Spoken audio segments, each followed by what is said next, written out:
चलिए आज एक ऐसी कमाल की कहानी की बात करते हैं जो हमें सिखाएगी कि मुश्किलों का सामना आखिर कैसे किया जाता है और ये कि हमारी सोच में सच में कितनी ताकत होती है।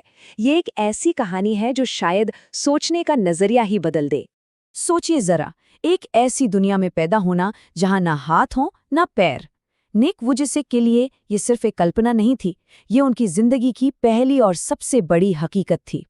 तो चलिए उनके सफर के पहले हिस्से को देखते हैं। मतलब एक ऐसी दुनिया जो जन्म से ही चुनौतियों से भरी हुई थी, फिजिकली भी और सोशली भी। तो निक जिस मेडिकल कंडीशन के साथ पैदा हुए थे उसका नाम है टेट्रा अमेलिया सिंड्रोम। ये एक बहुत ही रेयर मतलब दुर्लभ जन्म से होने वाली बीमारी है जिसमें इंसान के हाथ और पैर दोनों ही नहीं होते।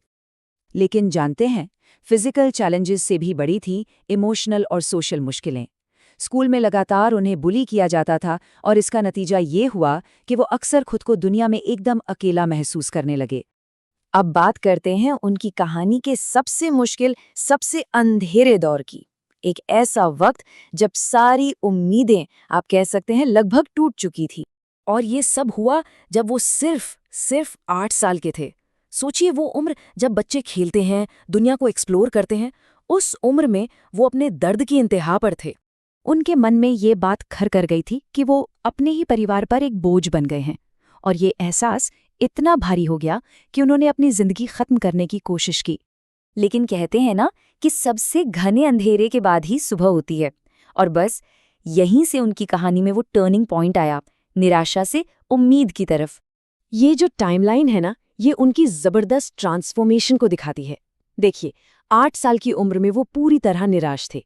फिर 15 साल की उम्र में एक अखबार में छपी कहानी ने उनकी सोच को एक नई दिशा दी।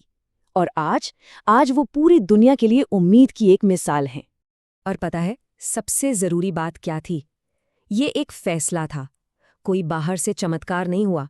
ये उनका अपना अंदरूनी फैसला था कि वो अपनी जिंदगी को जैसी है वैसी अपनाएंगे और इसी में अपना मकसद ढूंढेंगे।